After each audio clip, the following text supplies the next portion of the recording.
Ashveil has now been out for a few days, and I've honestly used him an unhealthy amount of times. And so today I'm here with my first impressions. Just like my other first impressions, I'm going to be going over what I thought leading up to his release, post-release, how much I've tested him on different levels, because I've tested him so much, bro. It's actually unreal. So let's talk about it. Stuck grinding in Honkai Star Rail? Need stellar jades fast? We've got you covered. Head over to U7 Buy, your ultimate gaming hub for save fast and cheap in-game top-ups. Whether it's Star Rail or your other favorite games, U7 delivers instantly and players love it. Check out their Trustpilot reviews, they're actually top ranked. On the Honkai Star Rail direct top-up page, you can recharge your account in seconds. For example, 8080 Honorific shards cost $99.99 in the official store, but on U7 Buy, you can see here it's way cheaper. Just pick your server, enter UID, pay securely, and boom, your account is instantly loaded. Want extra savings? Use code PRETSR at checkout for 5% off, perfect for last minute pulls, battle passes, or surprising a friend. And here's a bonus. If you spend $80 a month on U7 Buy, you can grab the Honkai Star Rail Express Pass for only 1 cent, which is nearly free. Click on the link in my description, recharge fast, save more, and keep blazing those trails. So leading up to Ashveil's release, he probably was one of my more hyped characters in Planet Arcadia, besides the obvious SPs and like later on stuff from info going around. And once he finally got drip marketed, it was confirmed he was going to be Lightning Hunt, and I was praying that they were going to make him a follow-up DPS or just like a single target DPS. Lo and behold, he became a follow-up DPS. I was so excited. I love Hunt characters, but if he was break like Buto would be, I'm not a break fan, unfortunately, so if that was the case, that would be cooked, and I'd probably just get him for collection.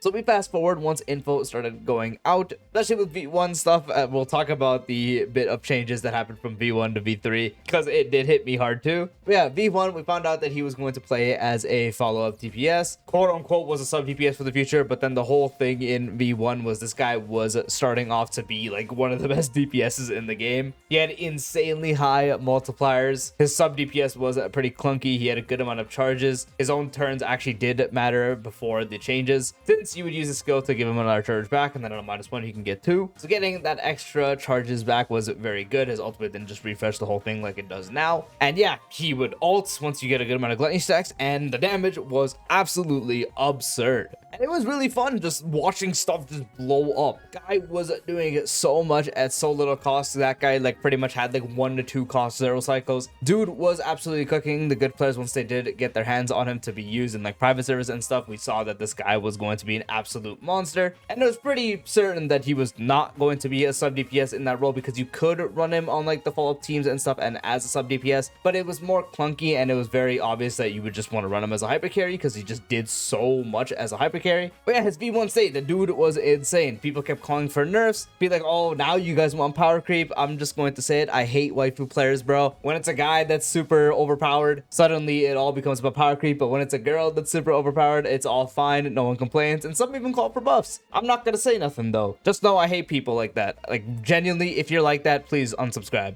I do not want those kind of people around my channel. Anyway, so really anyone, like me included, Ashveil fans included, were expecting some form of nerfs and changes. Like, we knew his multipliers were definitely gonna get tuned down a bit. V3 happened and bro got slaughtered to his multipliers, losing around 1700 multiplier value, which is the biggest nerf we've probably seen in a Hoyo game to date. And yeah, so his damage changes was big. The way you played him was also different, because now he was more reliant on team attacking, since he gained energy based on them attacking more. His own turns didn't really matter because you could gain a gluttony stack, but it wasn't that important. Main thing was to funnel him energy and get him the follow-up attacks by refreshing it with his ult, because now his ult would refresh the follow-up attacks. But his state was very weird because he still couldn't really do like nearly half the damage he was able to before. It was like less, and then he didn't have the 2 gluttony stacks and follow-up attacks that came later. But yeah, his potential as opposed to the V1 was very much changed. I was super depressed. I went from being super settled to like E6ing the guy, even though he had horrible vertical. But I was like, yeah, this dude is crazy. I don't know what it is with me and E6ing characters that have really bad vertical. Like, I have one that's crazy vertical, and that's Evernight, and then I have a Noxa, which is bad, and now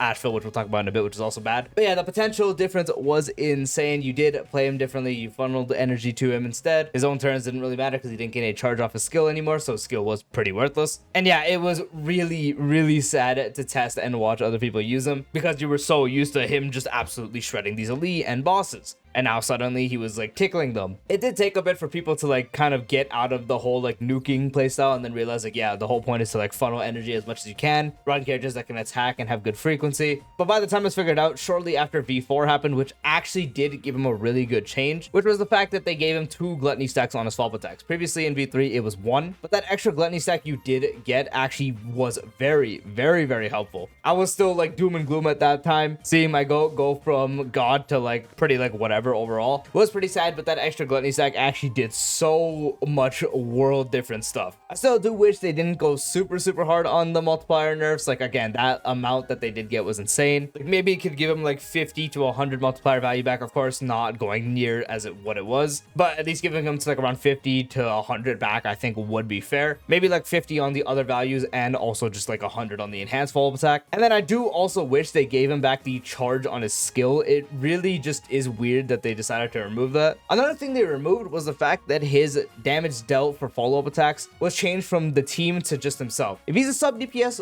why? I legit don't understand why they would do that. It was pretty depressing because now follow-up damage from others was slightly nerfed. Not even slightly, 80% is a good amount. So like that was nerfed. And then to top it all off, eventually they also nerfed his skill and ultimate and basic more because they changed the damage dealt that you have in possession from gluttony stacks to just his follow-up attack rather than just in general. So that was also pretty sad. But yeah, the changes and getting to test them a lot, going from like absolute nuke god to doing like maybe around 40 to 50% of that damage, but like having more output. It was a weird change to get used to, but I still did end up getting to test them a lot at like E0 and stuff. And it was cool enough to the point I was like, yeah, you know what, honestly, with the 2 gluttony stacks mainly, I'm gonna go back for my E6 goal. A big portion of the E6 want was the fact that he is Ashveil. But yeah, obviously I don't want an E6 character that just like, you know, completely destroyed like that. So realizing the new ways to use him, I did end up preferring this new way to play him because the whole follow-up attack frequency thing was increased by a lot. Getting him enough energy and getting the charges up is also a lot more fun. But yeah, it took a bit to get out of like the mind of the damage I did in V1 to like V3 and V4. That did unfortunately take a bit. Once I did finally bounce back, I actually dabbled a lot in low cycle clears again. Like I was frequently getting 0 to 1 cycle with like 4 to 5 cost. I can't remember if I did a 3 cost, but yeah, around 0 to 1 cycles against like the current Ligas and whatever was available on other ways for me to test. So that was actually a lot of fun seeing what you could do, especially with the frequency stuff. Tried him with so many team options with like RMC, Sparkle, Sunday, Donheng, Tribi, Cypher, Ting Yun. It was a lot of fun to just like mess around still. And once I did get out of like the pure damage mindset, I was like, honestly, yeah, I'm fine with the state.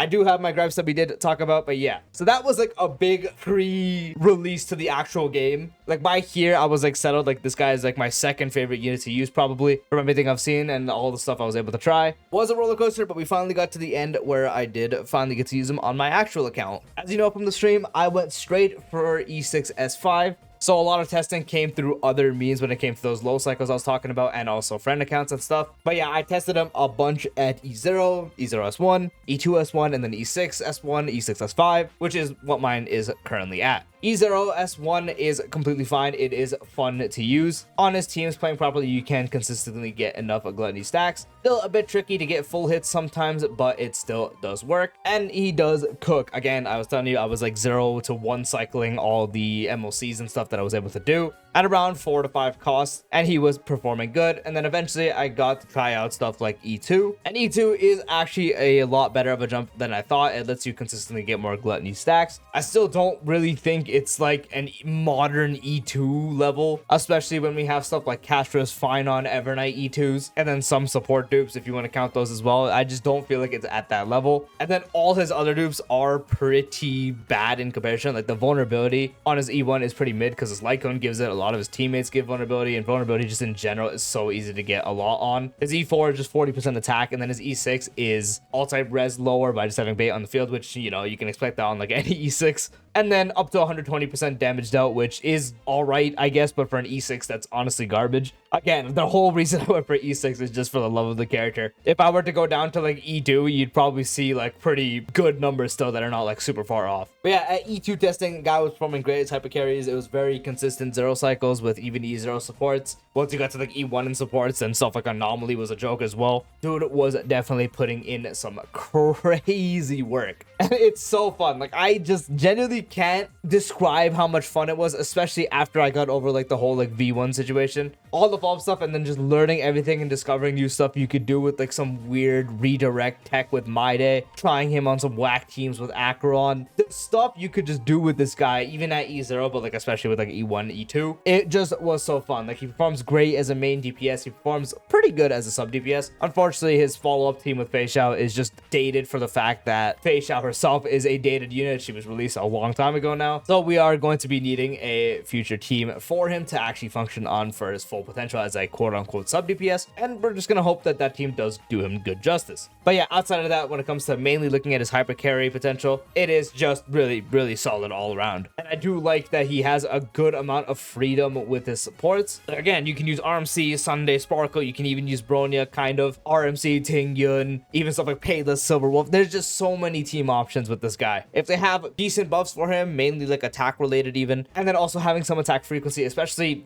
chances are they're a good support for him. He just works on a lot of funny team combinations and just works good, especially if you are good at using him. It is super fun. His gameplay is just so satisfying. His follow-up attack is so satisfying. His ultimate is my favorite animation in the game. Like ever since it kind of started going around, I was already like, yeah, it's my favorite alt animation in the game. And yeah, once I finally got to hear his voice lines, once like the pre-download stuff happened and people posted like, hey, here's his Japanese voice lines, because his voice is Dio, come on. But hearing the actual voice alongside the animations like settled it. Like just, it's so, I can't describe it, guys. I just can't. It's so peak. It's just so peak, man. Yeah, once he finally released it, I got to use him with like the voices and stuff, obviously because it's on the actual account. For some reason, it just made it more fun. I don't even know how that works. Why the voices just made it more fun. Sometimes I find myself saying the voice line with them. And then his ultimate has a snap, and I have a thing for snaps for some reason. But yeah, it's just so peak. And then finally talking about mine at E6, S5, this guy really can just go on any team for me and perform good. I've used him with practically every DPS on my account so far, just because I've used him so much. Like primarily I use him as a hyper carry, obviously, because big numbers funny, and then it is also the most fun. But I've used him with like the classic ones you could expect, like Fei Xiao, Archer, and Noxa. But then I've used like other ones, like I've used Yunli, Clara, I've used Blade, even used characters like Evernight, I've used Finon, I've used Jade combinations in Pure Fiction. The only teams I haven't done really is like a proper break team, just because I don't have the Dahlia, so I haven't really bothered. But the main team I haven't actually tried yet is Dot. That's the only one I actually haven't used them as I'm recording this on. And then also Saber, I guess. I haven't really tried it there, but that's just because, you know, I don't really like using Saber, to be honest. But outside of that, I've really just used them like all teams. I've used them with My Day, bro. Like, come on. But it's just so fun because when you do have him at such a high investment, you get a lot of vulnerability from his S5 Lycon and also his E1. The defense shred he has at 40% becomes 44%. And then E6 also lowers all type res. And then his own damage contribution is super